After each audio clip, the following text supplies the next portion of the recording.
Voilà, bonjour tout le monde. Alors, on va toujours continuer dans la monographie, la monographie des espèces. Alors là, vous êtes en présence d'une nouvelle plante. Voilà, c'est ce que vous voyez là. Voilà, on va considérer ça. Donc, c'est un spécimen X. On va essayer de déterminer de la même manière que pour les deux dernières séances, c'est-à-dire en se basant sur l'appareil végétatif, à savoir la tige, les feuilles, aussi les racines. Hein, donc on va essayer, donc ça c'est l'appareil végétatif, et aussi en se basant sur l'appareil floral pour déterminer donc la famille botanique, déterminer le genre et déterminer l'espèce. La détermination de la famille, le genre et l'espèce va se faire à partir d'une clé de détermination. C'est ce qu'on vous a distribué la dernière fois. Vous allez faire donc la monographie de la même manière. Donc vous avez un tableau à remplir. C'est un tableau. Bon, là, je vous présente déjà d'une manière globale l'espèce. Donc ça ressemble en quelque sorte à ça. Et bien sûr, donc vous avez un tableau qu'il fallait remplir. Alors, il fallait dégager les caractéristiques de l'appareil végétatif, brièvement, parce que toujours, je le redis, la majorité de l'information provient plutôt de l'appareil floral. Donc, une partie de l'appareil végétatif, une partie de l'appareil floral. Alors, pour le type biologique, alors c'est une plante qui ne vit qu'une seule année, donc le cycle tout entier est réalisé en une seule année. Par conséquent, donc la plante que vous avez, c'est une plante annuelle. C'est une plante qui fait son cycle durant une année et la dissémination de l'espèce se fait par les graines. Ce qui fait que votre plante, c'est une plante annuelle, c'est une thérophyte. Alors pour le système racinaire, alors la racine, comme vous pouvez la constater, donc c'est une racine, on constate qu'il y a déjà un pivot, donc c'est une racine principale. Et bien sûr, vous avez des racines secondaires. Donc, le système racinaire, c'est un système racinaire pivotant. Donc, c'est une racine pivotante. C'est une racine pivotante. Pour la tige, donc c'est une tige qui est aérienne.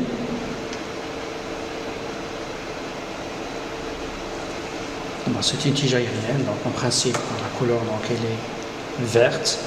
Si on va bien sûr faire des ordres qui sont plus adultes, ils peuvent passer en quelque sorte à ce qui est brun, mais la couleur de base, c'est une couleur qui est verte. C'est une couleur qui est verte.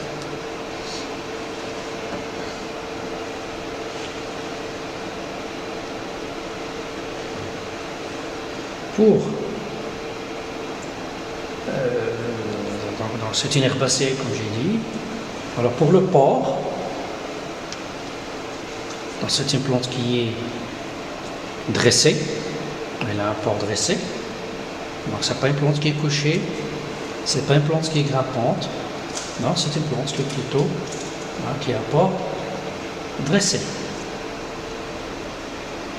La pilosité, en fait, c'est une plante qui est ispide quand il y a quand même des poils. Pour la section, donc si vous faites une section avec une lame de rasoir, vous allez voir que la section, c'est une section qui est circulaire. Donc la section, c'est une section qui est circulaire. Pour les feuilles, alors les feuilles, alors si on s'intéresse au type de feuilles, ce sont des feuilles qui sont en fait sont des feuilles simples, ce ne sont pas des feuilles composées, donc il s'agit tout simplement de feuilles simples, mais qui présentent des découpures qui sont profondes. Il s'agit de feuilles simples. Pour la phyllotaxie, Pour la phyllotaxie, comme vous pouvez le constater, donc ce sont des feuilles, donc ils ont une disposition alterne, d'accord, dans une disposition alterne. En fait, il n'y a pas de stipule, cette plante. Ah non, elle est astipulée, pas de stipule. Ils sont astipulés. Pour le pétiole, il n'y a pas de présence de pétiole. Donc vous avez votre feuille qui est insérée directement sur la tige. Il n'y a pas la présence de pétiole. Donc c'est une feuille sessile. Il n'y a pas de pétiole. Et c'est une feuille qui est embrassante. Donc elle embrasse, elle entoure plus ou moins votre tige.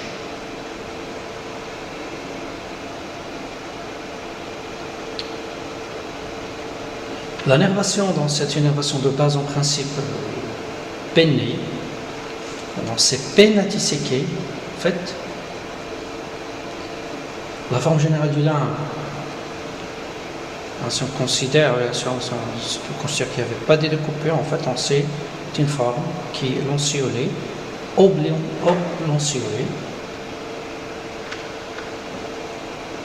Et d'une manière générale, donc, en dehors de ces feuilles-là, qui sont en dehors de ces feuilles-là, en général, on retrouve ce qui est crénelé denté. Mais étant donné qu'il y a quand même des variétés chez cette espèce-là, on peut se présenter avec des feuilles comme ça, donc, mais on peut aussi voir des feuilles qui sont crénelées, dentées.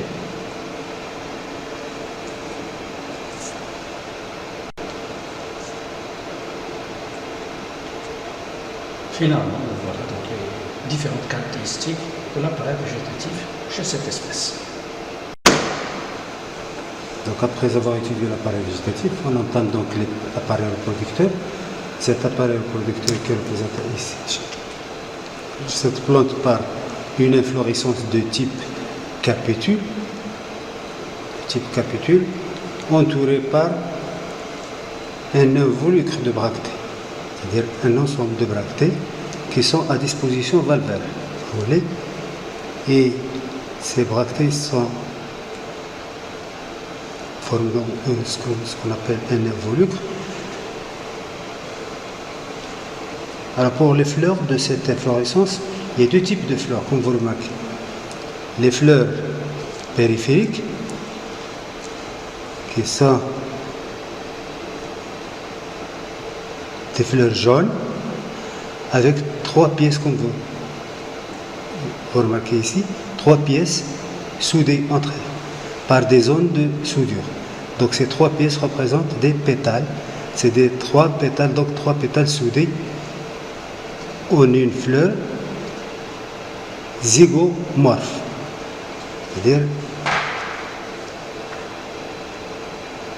donc, il n'y a pas de, ce qu'on vous remarquez, il n'y a pas de calice, il n'y a pas de sépale, ça veut dire que, et si on arrive à observer à la loupe, on va observer ce qu'on appelle un pappus de soie ou de poil qui entoure le tube de la corolle. Parce que là, c'est les pétales soudés, tube de la corolle en dessous et l'ovaire en dessous également.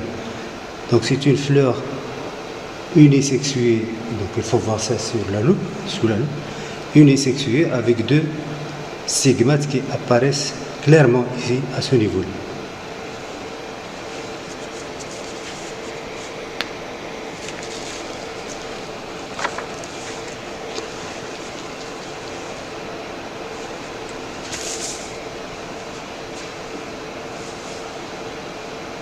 Capitule, l'inflorescence de type capitule, présence. Alors pour ce qui est de pédoncule, il n'y a pas de pédoncule, il n'y a pas de bractées. Les bractées, oui, ça représente et forment ce qu'on appelle un involucre autour de la capitule. Alors pour la sexualité de la fleur, il y a 2 types de fleurs, comme on a dit. Les fleurs périphériques qui sont zygomorphes, formées de 3 pétales soudés, comme on le voit ici, par des zones de soudure, 2 zones de soudure. 3 pétales formant une fleur de type zygomorphe. La symétrie, donc, c'est une fleur zygomorphe, irrégulière. Position, l'ovaire, elle est infère. Position de l'ovaire par rapport au niveau d'insertion des autres pièces florales. Donc, il faut donc isoler cette fleur périphérique pour voir clairement que les pétales là, le tube de la corolle, et en dessous c'est l'ovaire. Il est donc à position inférieure. Puis le type tubulé. Donc il y a deux types, comme on a dit, type légulé et type tubulé, c'est-à-dire des fleurs en tube qui sont au niveau du centre.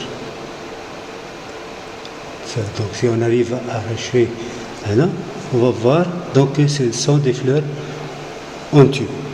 On les appelle également des fleurons. Et ils sont formés de 5 pétales soudés. 5 pétales soudés.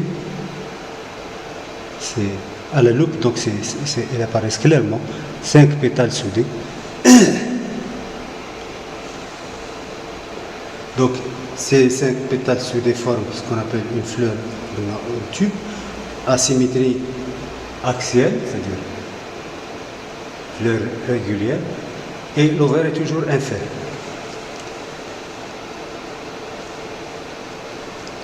Alors, pour la dissection de cette fleur, c'est une fleur d'abord hermaphrodite. Hermaphrodite, où on observe les deux sexes, bien sûr le stigmate, le pistil, et les étamines, bien sûr, l'androcée, l'ensemble des étamines qui est l'androcée.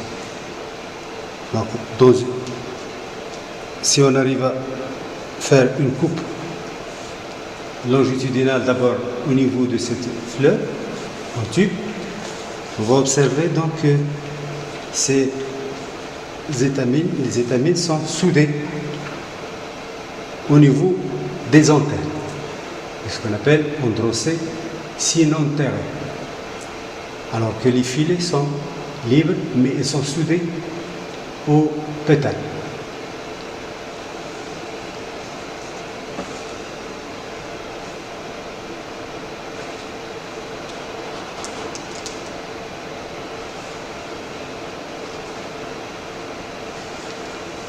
Alors, à partir de cette étude, donc, on peut dégager d'abord le diagramme floral. Le diagramme floral et la formule florale. Le diagramme floral, donc, c'est une représentation graphique. C'est une représentation graphique des pièces florales, en supposant que, bien sûr, toutes les pièces au niveau, en supposant que la coupe transversale passe par toutes les pièces de la fleur. Alors pour la formule florale, c'est une représentation, c'est le résultat de l'analyse florale, c'est-à-dire c'est une représentation numérique, si vous voulez, le nombre de pièces florales. Donc pour la première fleur, qui est une fleur non, les zygomorphes, fleurs légulées. Donc c'est une fleur zygomorphe, femelle, comme on l'a dit tout à l'heure. Les sépales sont absentes, sont des fleurs asépales, plus les 3 pétales, on l'a dit, sont soudés par une zone de soudure. Les 3 pétales soudés sont représentés par 3 pailles approchées, plus les 2 carpelles, les 2 carpelles soudées au nœud ovaire inférieur. Là, on peut l'observer dans une coupe transversale au niveau de l'ovaire, c'est-à-dire pour voir le nombre de carpelles. Alors, ces 2 carpelles soudées au nœud ovaire inférieur, mais il y a une seule loge carpellaire, avec un seul ovule, bien sûr. Pour la fleur tubulée, qu'on a dit une fleur actinomorphe, donc c'est la symétrie axiale régulière, il est actinomorphe, c'est hermaphrodite, les 2 sexes, Bien sûr, le 0 sépales, il y a des sépales, donc c'est une fleur à sépales. 5 pétales soudés, comme on l'a dit, soudés, plus 5 étamines soudées au niveau des anthères, plus bien sûr les pétales sont soudés également aux étamines. Bien, les étamines sont soudées aux pétales par leur filet. Les carpelles, les 2 carpelles sont soudées également en un ovaire infère. Ça, c'est toujours, il faut des coupes transversales au niveau de l'ovaire pour pouvoir confirmer la présence de 2 carpelles. Maintenant, pour la détermination systématique de notre échantillon, à savoir la détermination de la famille, du genre de l'espèce, donc toutes les données seront exploitées à travers une clé, c'est une clé de détermination. Voilà, donc cette clé, vous l'avez déjà. Voilà, à travers la collecte de toutes les informations, on va essayer de déterminer donc, la position systématique de notre espèce.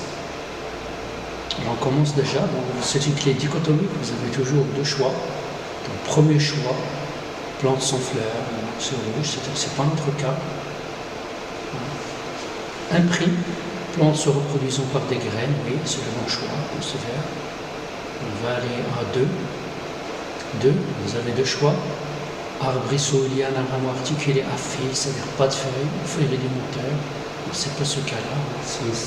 Voilà, déjà fleurs, son style stigmate, mais il ne s'agit pas de ça. Donc il faut aller par conséquent à 2 primes. Plante généralement feuillée, feuilles parfois en aiguille ou en écaille, fleurs femelles, soit avec style stigmate et ovule bi-tégumenté, ou sans style ni stigmate mais ovule bi. Donc on est dans le K3, on est bien dans le K3. Alors dans 3, vous avez les 2 choix aussi. 3. Feuilles en aiguille ou en écaille, donc on n'est pas dans ce cas. Voilà. Sinon, on va tomber dans les gymnospermes, ce n'est pas notre cas. On est dans le 3 prime. Alors, vous avez votre feuille, effluide, donc comme ci-dessus, fleurs apériantes, style stigmate, ovule fermé dans un ovaire. Donc, il s'agit bien des angiospermes. Alors là, vous allez passer directement pour chercher les angiospermes dans la clé. Voilà, alors on va chercher les angiospermes. Voilà les angiospermes.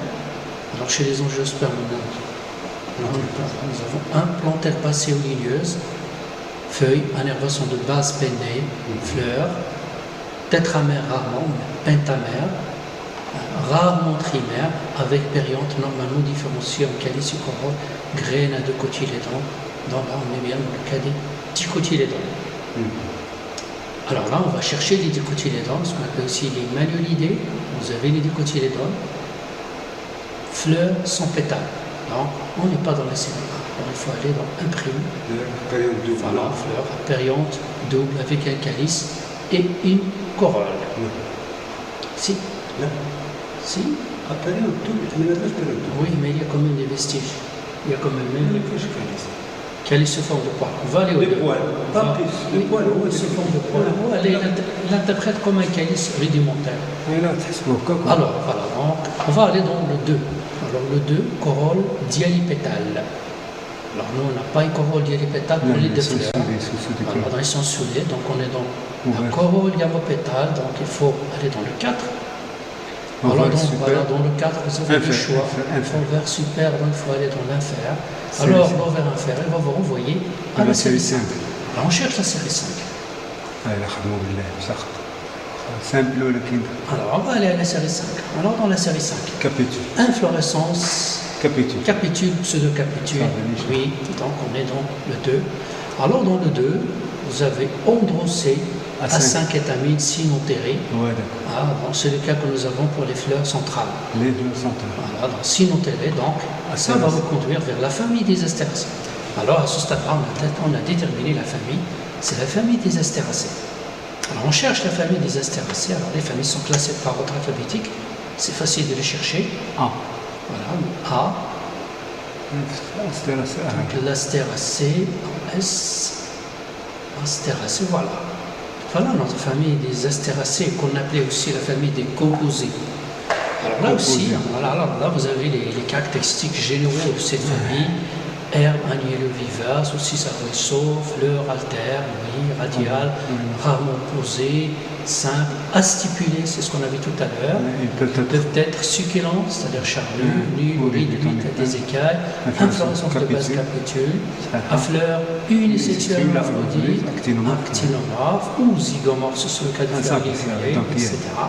Voilà, le vert-infère, on l'a déjà vu, le fruit, il s'agit d'un akène chauve ou apapus. Alors, là vous avez votre capitule. Il vous donne une capitule comprenant des fleurons au centre et des fleurs ligulées à la périphérie, plantes sans latex, donc vous êtes dans le 2. Alors dans le 2, là, voilà, pour déterminer le genre, là on se base sur le fruit. Alors le fruit, il s'agit d'acène chauve, c'est-à-dire quand il n'y a pas de poils, polymorphe, vous avez des akènes qui ont plusieurs formes, rostrées, vermiformes et ou symbiformes. Alors là vous êtes dans le genre calendula. Alors pour ça, pour les fruits, c'est ça, si vous voulez, les fruits qui sont chauves, pas de poils. Et bien sûr, ils peuvent avoir différentes formes. Ailés, ils possèdent des ailes. Ils peuvent posséder aussi ce qu'on appelle des rostres ici. Carrément, on peut avoir aussi ces formes-là, des formes qui sont vermiformes, sous forme de verre. Alors, on va continuer ici dans la clé. Donc, on est dans le genre calendula. Alors, c'est déjà pas mal si vous déterminez le genre calendula. Alors, vous cherchez votre genre calendula. Alors, pour le genre calendula, dans la clé là, on a uniquement un exemple qui a été proposé. C'est calendula arvensis, mais quand même, on va chercher comme ici le caractéristique. Capitule hétérogame, oui, voilà, c'est ça. si ça va coïncider ou non. Voilà, c'est un capitule hétérogame. Ouais. Discolore. Involucré à deux rongées, en fait, il y a deux rongées. Voilà, deux bractées. Bractées alternes. Scarieux sur les bords, c'est-à-dire ils sont membraneux sur les bords. Là, si vous remarquez que vraiment les bractées sont membraneux sur les bords. Réceptacle plan, ce qui a été montré par mon collègue, c'est un réceptacle plan. Voilà, devenant convexe, donc il devient convexe calenthèse. Fleurs plus ou moins jaunes, rongées, ligulées, tridentées à 3 dents pour les fleurs externes, situées sur 2 rongées périphériques, akènes chauves, polymorphes, rostrés, ailés, etc. Fleurons centraux très nombreux pour stériles. En général, les fleurs centrales sont stériles. Voilà, alors là, on ne peut pas être vraiment à 100% sûr de l'espèce arvensis, parce que là, ce que la clé propose uniquement une seule espèce. S'il y avait plusieurs espèces, on peut proposer. Mais on peut retenir déjà celle-là, puisque c'est la seule qui existe sur la clé.